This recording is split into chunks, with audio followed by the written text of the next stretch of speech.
प्यारे बच्चों, आज की ऑनलाइन क्लास में आपका स्वागत है। आज हम करने जा रहे हैं कक्षा 10वीं गणित के अंदर प्रश्नावली 3.4 का पहला सवाल आपके सामने। यहाँ पर निम्नलिखित समीकरणों के युग्म को विलोपन विधि तथा प्रतिस्थापन विधि से हल कीजिए। कौन सी विधि अधिक उपयुक्त है आपको बतानी है। तो पहले हम इसका पहला भाग लेते हैं। दोनों विधियों से हम हल करेंगे और देखेंगे भी कौन सी विधि जो है वो अधिक उपयुक्त है। x जमा वाई बराबर 5 और 2x माइनस 3y बराबर 4 समीकरण नंबर 1 और समीकरण नंबर 2।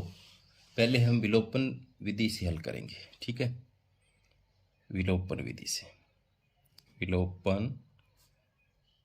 विलोपन विधि में क्या होता है, दोनों समीकरणों के एक चर को बराबर करके हमें समीकरण 1 में से 2 को घटा के करना होता है। तो देखेंगे इसके अंदर क्या करेंगे।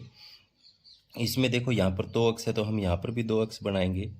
तो इस समीकरण नंबर 1 को 2 से गुणा कर दूं मैं। यहाँ पर मैं लिखूंगा समीकरण 1 को 2 से गुणा कर 1 में से 2 घटाने पर, 1 में से 2 घटाने पर, ठीक है। अब इसको गुणा करेंगे 2 से, अपन 2x प्लस 2y, 2 5 10, सबको करना पड़ेगा 2 से इसको।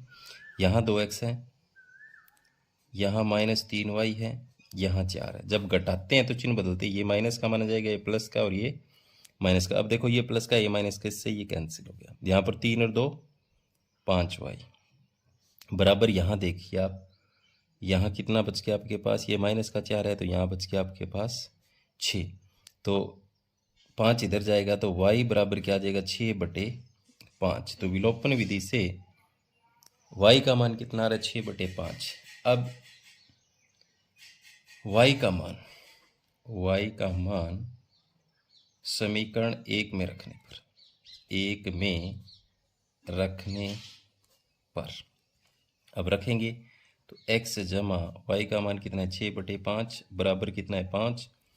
अब x बराबर 5 इधर जाएगा, माइनस का 6/5 हो जाएगा। इसका बटा 1 करके लघुत्तम निकाल लेते हैं। लघुत्तम कितना आ जाता है, 5, 5 से गुणा होगी 5 5 25, यहाँ 5 एकम 5 तो 1 से गुणा होगी 6 का 6, तो 19/5। तो x का मान कितना आ गया, 19/5। तो यहाँ लिख सकते हैं x बराबर 19/5, y बराबर कितना, 6/5। हमने ये किस विधि से हल कराया, विलोपन विधि से इस सवाल को हमने हल किया। अब देखते हैं इसको प्रतिस्थापन विधि से हल करते हैं। प्रतिस्थापन विधि, पहले जो प्रश्नावली थी हमने इसमें जो सवाल किए उस विधि को हम यहाँ पर देखते हैं। तो यहाँ लिखेंगे प्रतिस्थापन विधि से। तो पहले लेके समीकरण 1 से तो x जमा वाई बराबर कितना है, 5। तो x बराबर क्या हो जाएगा, y, सॉरी यहाँ 5 है, इस तरफ कितना है 5, ये y इधर जाएगा, माइनस का हो जाएगा। तो x का मान कितना आ गया, 5 माइनस में y आ गया, ठीक है। यहाँ मैं दोबारा लिख लेता हूँ, x का 5 माइनस y आ गया। इसको आप समीकरण नंबर 3 दे दो, ठीक है। यहाँ पर लिखेंगे समीकरण 3 से x का मान समीकरण 2 में रखने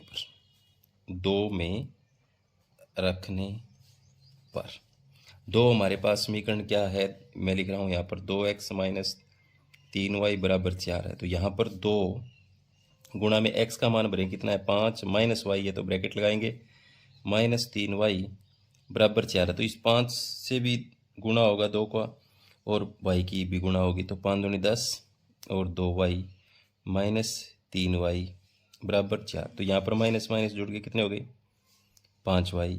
ये 4 माइनस 10 हो जाएगा, इधर चला जाएगा तो माइनस 5y, यहाँ ऊपर दिख नहीं रहा देखो, ये यहाँ पे 10 माइनस 2y माइनस 3y 4 हो गया, 2 और 3 जुड़ गए, माइनस के 5y हो गए। 10 इधर चला गया, माइनस का हो गया, माइनस के 10 में से 4 के कितने बच गए, माइनस के 6। तो y बराबर देखो -6/-5, तो माइनस माइनस कैंसिल, तो y का मान यहाँ भी कितना आ रहा है, 6/5 आ रहा है आपके सामने। अब क्या करेंगे, y का मान y का मान समीकरण 3 में रखने पर, 3 में रखने पर x बराबर क्या था 5 माइनस में 6/5, वही इनका लघुत्तम निकालेंगे 5 लघुत्तम, तो यहाँ 1 है 5 से गुणा होगी 25, यहाँ 5 से 5 को भाग दिया 1 आएगा, ऊपर 6 का 6 रह गया, तो 19/5। तो यहाँ पर भी x का मान 19/5 कोमा में y का मान कितना आया 6/5, दोनों विधियों से। तो यहाँ पर कौन सी विधि उपयुक्त है ज़्यादा? दोनों ही उपयुक्त है, तो यहाँ दोनों विधियाँ उपयुक्त हैं, जो आपकी मर्जी आप किसी से निकाल सकते हो। ठीक है, दोनों से आपका जो x और y का मान देखो 19/5, 6/5, और यहाँ पर भी 19/5 था, पहले वाले में भी 19/5 और 6/5 था। तो इस तरीके से हमने इसका पहला भाग हल किया। अब देखते हैं हम इसका दूसरा भाग। अब देखिए दूसरे भाग में आपके पास समीकरण ये है 3x + 4y = 10, 2x - 2y = 2। तो हमें क्या है, इन समीकरणों को एक चर बराबर करनी पड़ेगी, एक पद कोई भी ये बराबर कर लें यहाँ पर। तो ऐसा भी कर सकते हैं, इसको मैं यहाँ -2 से गुणा कर दूँ, तो -2 और -2 की देखो यहाँ लिखूँगा समीकरण 2 को -2 से गुणा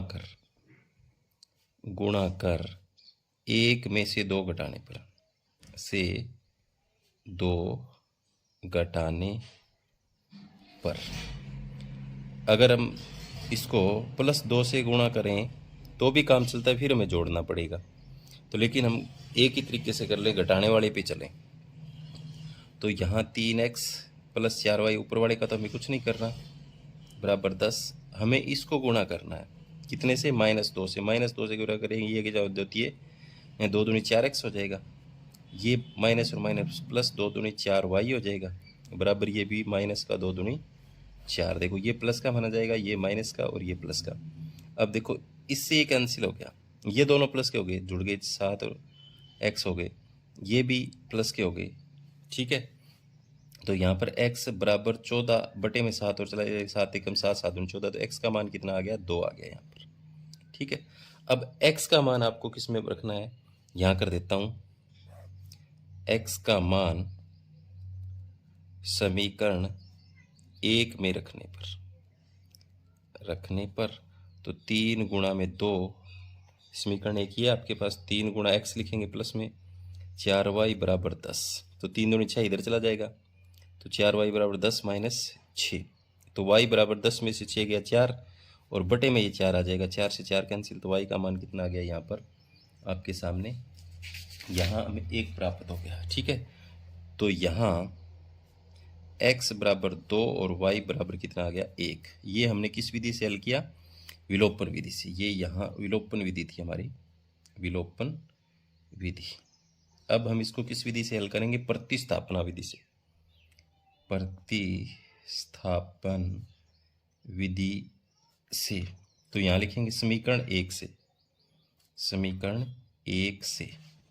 तो समीकरण नंबर 1 में यहाँ दोबारा लिख रहा हूँ, 3x + 4y = 10 है, तो 3x = 10 माइनस क्या हो जाएगा? 4y हो जाएगा। x बराबर क्या हो जाएगा? 10 - 4y, और बटे में कितना आ जाएगा? 3। इसको आप मान लो समीकरण नंबर 3। ठीक है, यहाँ लिखेंगे आप, क्या लिखोगे? समीकरण 3 से x का मान समीकरण 2 में रखने पर, तो समीकरण 2 में यहाँ लिख रहा हूँ, 2x - 2y = 2 है, तो 2 गुणा में यहाँ इसका मान लिखूँ 10 - 4y, और बटे में 2 बराबर कितना है? ये माइनस में कितना है? 2y, और बराबर भी कितना है? 2। यहाँ पर ये बटे 3 है, क्योंकि ये मान हमने भरा है। अब इसकी से दोनों से गुणा होगी, 10 दूनी 20, 2 चौके 8 y, और बटे में 3, 2y/1 कर लूँ, इधर भी 2/1 कर लूँ। इन सब का यहाँ पर देखो, इसकी से गुणा होगी 20, 8/3 है ही, और यहाँ 2y/1 लिख दिया, 2/1 लिख दिया। इन सब का लघुत्तम निकाल लेते हैं, लघुत्तम आ जाएगा 3। 3 आएगा तो एक ये के रह जाएंगे, ये तो सेम रह जाएंगे। यहाँ 3 है तो 3 दूनी 6y बराबर 3 दूनी 6। अब लघुत्तम जो है वो छोड़ देंगे तो 8 और 6 कितने हो गए, यहाँ पर माइनस के 14y हो गए बराबर 6। इधर आएगा क्या हो जाएगा, माइनस का 20। तो यहाँ पर देखो माइनस के 14 बच गए और माइनस के 14 ये बटे में और आ जाएंगे। तो माइनस से 14 कैंसिल, y का मान कितना आ गया 1।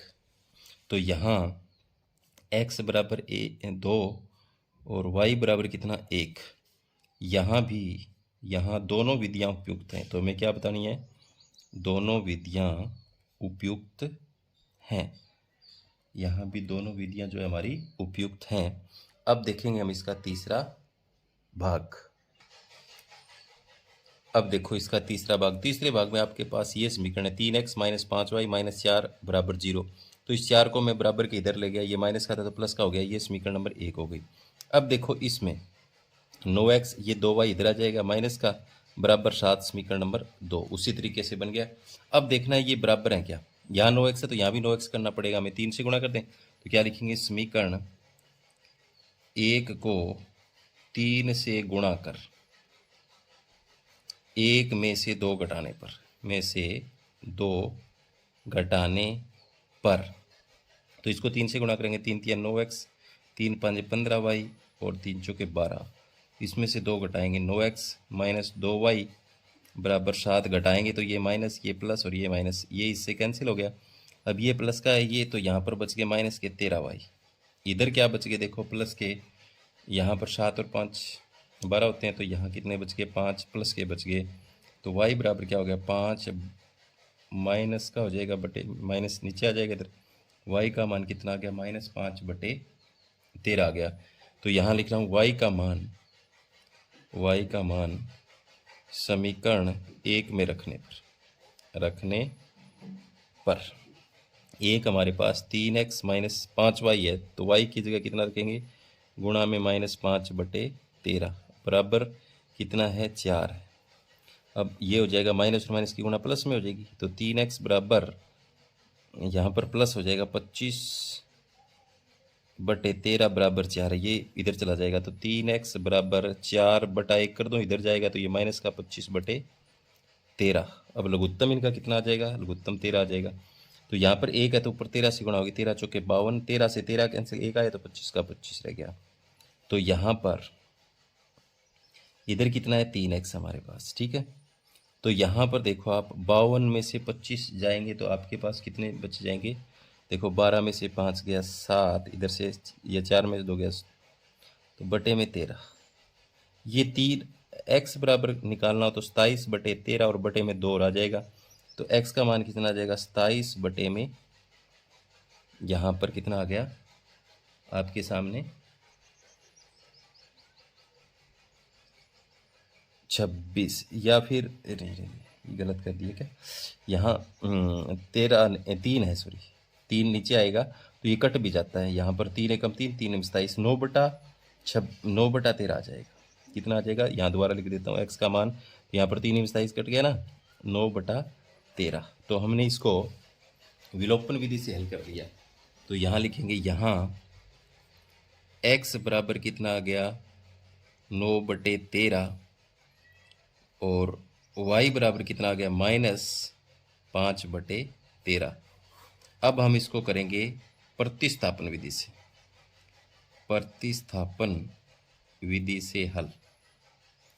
प्रतिस्थापन विधि से हल करेंगे तो क्या करेंगे, समीकरण नंबर 1 से, समीकरण नंबर 1 से, तो 1 मैं यहाँ लिख रहा हूँ 3x माइनस 5y बराबर 4, तो 5y इधर ले जाओ, 3x बराबर 4 प्लस का 5y हो जाएगा और x बराबर क्या हो जाएगा, देखो 4 प्लस 5y बटे में 3। तो ये x का मान हो गया ना, ये समीकरण नंबर 3 हो गया। तो यहाँ लिखेंगे x का मान समीकरण नंबर 3 से 2 में रखने पर, तो 2 में रखेंगे, यहाँ पर 2 हमारे पास क्या है, 9x है तो 9x के ब्रैकेट में 4 प्लस में 5y और बटे में 3 माइनस 2y बराबर 7 है। तो ये 3 तो कट जाएगा, 3 एकम 3, 3 तिया 9, 3 से गुणा हो जाएगी, 3 चौके 12 प्लस 3 5 15y माइनस 2y बराबर 7। तो देखो 12 इधर चला जाएगा, 15 में से 2 गया, कितना बच गया यहाँ पर 13y बराबर 7, और इधर चला गया 5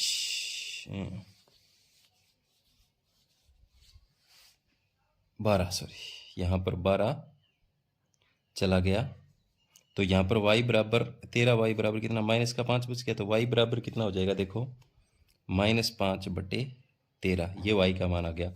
अब y का मान किस में भरेंगे, समीकरण 3 में रखने पर, 3 में रखने पर। तो 3 हमारे पास क्या है, x बराबर 4 + 5y है, तो 5 और -5 और बटे में 13 और बटे में क्या है 3 है। तो ऊपर वालों को हल कर लें, 4/1 प्लस में 5 5 25, ये प्लस का है, ये -5y/13 है। तो 5 5 25, ये माइनस का हो जाएगा, -25/13 देखो, और नीचे क्या है 3। तो पहले ऊपर वालों का हम लोग उत्तम निकाल लेते हैं, कितना आ गया 13 आ गया, ठीक है 13 आ गया। तो यहाँ पर 13 चौके 52, 13 से 13 कैंसिल, 25 का 25, और नीचे बटे में कितना है 3, इसका बटा एक और कर लेता हूँ। अब पता है ये जाता है ऊपर, ये जाता है यहाँ, जब गुणा करते हैं तो देखो यहाँ पर बच गया हमारे पास, यहाँ पर जाएगा तो 27 और बटे में 13, और ये 3 नीचे आ जाएगा। तो 3 एकम 3, 3 में 27। तो देखो यहाँ पर हमारे 52 में से 25 के कितने बच गए 27, और 13/3 बटाएगा तो 3 यहाँ चला जाएगा, 3 एकम 3, 3 में 27। तो यहाँ पर कितना आ गया 9/13। तो यहाँ पर x का मान कितना आ गया 9/13, और y का मान कितना आ गया हमारे पास -5/13। तो दोनों विधियाँ उपयुक्त हैं, दोनों विधियाँ उपयुक्त हैं यहाँ भी। अब देखते हैं इसका चौथा भाग। चौथे भाग में आप देखो हमारे पास समीकरण है x/2 + 2y/3 और -1 है बराबर, यहाँ है x -y/3। तो इसका भी बटा 1 कर लूँ, इसका भी बटा 1 कर लूँ, इसका भी बटा 1 कर लूँ, इस इधर वालों का लघुत्तम निकाल लूँ, इधर वालों का भी लघुत्तम। यहाँ लघुत्तम निकल गया 2 3 6, तो 3 से गुणा होगी 3x, 3 दूनी 6, ऊपर 2 से गुणा होगी तो 4y, यहाँ 1 है बटे में तो 6 एकम 6। तो ये आ गई 3x + 4y बराबर -6, समीकरण नंबर 1। यहाँ पर देखो 1 है तो 3 से गुणा होगी 3x, 3 से 3 कैंसिल, तो y का y रह जाएगा। 1 है तो ऊपर 3 3 9, तो 3x - y बराबर 9, समीकरण नंबर 2। पहले कौन सी विधि, विलोपन विधि। तो अब आप देख रहे होंगे कि यहाँ भी 3x है, यहाँ भी 3x है, तो आपको गुणा भाग करने की कुछ जरूरत नहीं, एक घटाना है। तो क्या लिखेंगे, समीकरण 1 में से 2 घटाने पर। तो यहाँ पर 3x + 4y बराबर -6, तो 3x - y बराबर 9। तो ये माइनस का हो जाएगा, प्लस का माना जाएगा, माइनस का, ये इससे कैंसिल हो गया, ये दोनों प्लस के हो गए तो जुड़ गए 5y। इधर क्या हो गया माइनस के 9 और 6 15। तो y बराबर देखो -15 बटे में 5 आ जाएगा, 5 एकम 5, 5 दिए 15। तो y का मान कितना आ गया -3 आ गया यहाँ पर। अब y का मान हमें किस में रखना है, y का मान समीकरण 1 में रखने पर, 1 में रखने पर x का मान आ जाएगा हमारे पास। तो 1 हमारे पास 3x + 4y, तो 4 गुणा -3 बराबर -6। तो यहाँ पर 4 दिए 12, माइनस का होगा, देखो 3x - 12 -6, ये इधर जाएगा, 3x बराबर -6 इधर जाएगा, प्लस का 12। तो क्या बच गए 3x बराबर प्लस के 6 बच गए, x बराबर क्या हो जाएगा 6/3, 3 एकम 3 दूनी 6। x का मान यहाँ पर कितना आ गया 2, और y का मान कितना आया था 3। तो यहाँ पर हमने अगर विलोपन विधि से हल किया तो x का मान कितना आया 2, और y का मान कितना आया -3। अब हम करते हैं इसको प्रतिस्थापन विधि से हल। प्रतिस्थापन विधि से हल करेंगे तो वो समीकरण नंबर 1 से, समीकरण नंबर 1 से 1 लेता हूँ मैं यहाँ पर, 3x + 4y बराबर -6 है, तो ये इधर जाएगा, देखो 3x बराबर -6 माइनस का 4y और x बराबर देखो यहाँ पर -6 माइनस 4y और बटे में क्या आ जाएगा 3 और ये समीकरण नंबर हमारा हो जाएगा 3। ठीक है, अब क्या लिखेंगे, समीकरण 3 से x का मान समीकरण 2 में रखने पर तो 2 हमारे पास क्या है 3x है और -y बराबर 9 है। तो अब मैं मान रखूँ यहाँ पर देखो 3 गुणा में इसका मान रखूँ तो ब्रैकेट में रखूँ -6 माइनस 4y और बटे में 3 और आगे क्या है माइनस का y है बराबर 9। अब देखो 3 से 3 कट जाएगी इसके बटे में तो यहाँ बच गए -6 माइनस 4y और -y बराबर 9। तो यहाँ देखो ये जुड़ गए दोनों, माइनस के कितने हो गए 5y 9 और ये इधर जाएगा प्लस का 6 तो -5y बराबर आप देख रहे होंगे यहाँ ये दोनों जुड़ गए 4 और 1 5y माइनस का हो गया 6 इधर गया प्लस का हो गया तो -5y बराबर 15 प्लस के तो y बराबर क्या हो जाएगा देखो 15 बटे में माइनस का 5 आएगा तो 5 दिए 15 माइनस का आपके पास कितना आ गया y का मान -3 आ गया। ठीक है, अब y का मान किस में रखने पर, y का मान समीकरण 3 में रखने पर 3 में रखने पर तो 3 हमारे पास क्या है x बराबर -6 माइनस 4 गुणा y है तो y का मान -3 और बटे में 3 तो अब इसको हल करेंगे तो ये -6 और माइनस की गुणा +12 और बटे 3 तो यहाँ पर देखो प्लस के 6 बच गए और बटा 3 है 3 कम 3 दूनी 6 x बराबर कितना आ गया 2 y बराबर कितना आ गया -3। तो यहाँ भी दोनों विधियाँ उपयुक्त, यहाँ दोनों विधियाँ उपयुक्त हैं। तो ये था प्रश्नावली 3.4 का पहला सवाल जिसके 4 भाग थे हमने किए। उम्मीद करता हूँ कि आपको समझ में आया होगा। जो बच्चे नए हैं वो इस चैनल को सब्सक्राइब करें और अपने साथियों को ज़रूर भेजें। धन्यवाद।